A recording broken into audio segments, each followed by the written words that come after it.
Hello friends, भावना की दुनिया में आप सभी का बहुत बहुत स्वागत है। आज मैं और मेरी मम्मा हम जा रहे हैं खंडवा, और खंडवा जा रहे हैं हम श्री धूनी वाले दादाजी महाराज के दर्शन करने। तो आप भी चलिए हमारे साथ। और इस बार हम जा रहे हैं ट्रेन से। और एक प्रॉब्लम हो गई। क्या हुआ, हम जैसे स्टेशन पर आए, जो हमारी ट्रेन थी ना वो चली गई, और नेक्स्ट ट्रेन 1 घंटे बाद है। तो हमने सोचा कि चलो थोड़ा सा नाश्ता कर लेते हैं। सो ये मम्मा और मैं नाश्ता करते हुए, और थोड़े से फ्रूट्स हमने रास्ते के लिए भी रख लिए। और 1 घंटा वेट करने के बाद हमारी ट्रेन आ गई। हमने हमारी सीट पकड़ी और थोड़ी देर बाद हम पहुंच गए रेलवे स्टेशन खंडवा के। वहाँ से हमने करा ऑटो, और ऑटो के बाद ऑटो वाले भैया ने हमें छोड़ दिया श्री दादाजी दरबार में। और हमने प्रवेश करने से पहले प्रसादी ली।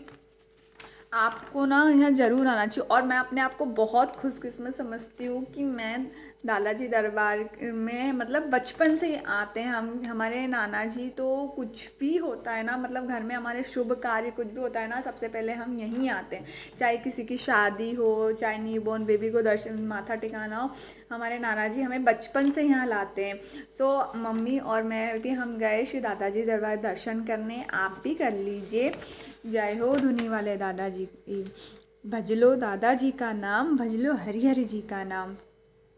यहाँ देखिए, यहाँ लाखों भक्त आते हैं दर्शन करने। और गुरु पूर्णिमा पर तो यहाँ बहुत मेला जैसा लगता है, बहुत भीड़ होती है। लेकिन फिर भी यहाँ कोई मर्यादा भंग नहीं होती, कोई भगदड़ नहीं होती है। और यहाँ जो भी सेवा संभालते हैं ना, यहाँ कोई पुजारी नहीं होते हैं।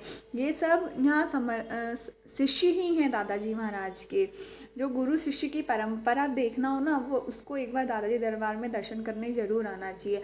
और हम इतने खुशकिस्मत थे उस दिन कि हमें दादाजी महाराज की आरती मिली। हमें आरती में खड़े होने का सौभाग्य मिला।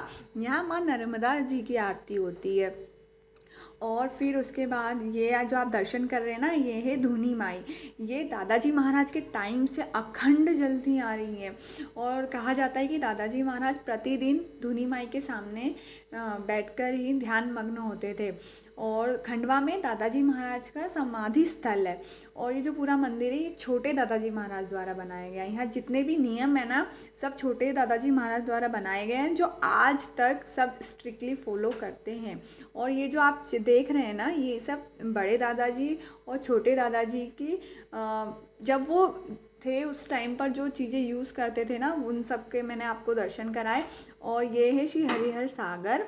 इसी वो जो आप कह लीजिए, कुआं कह लीजिए, सागर, इसी यहीं हमारे दादाजी महाराज स्नान करते थे। छोटे दादाजी महाराज भी और बड़े दादाजी महाराज।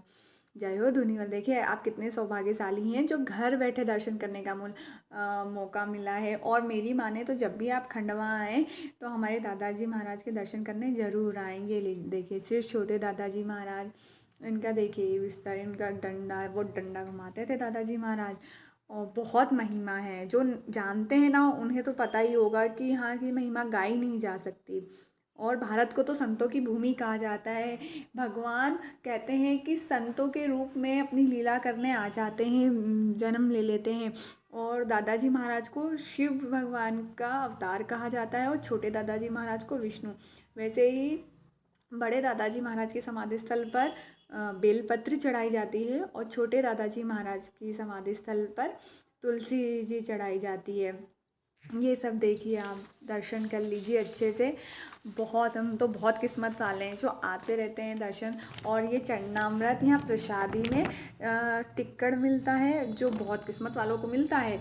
तो हमने चरणामृत का पान किया, प्रसाद लिया, फिर हम चल दिए हमारे घर।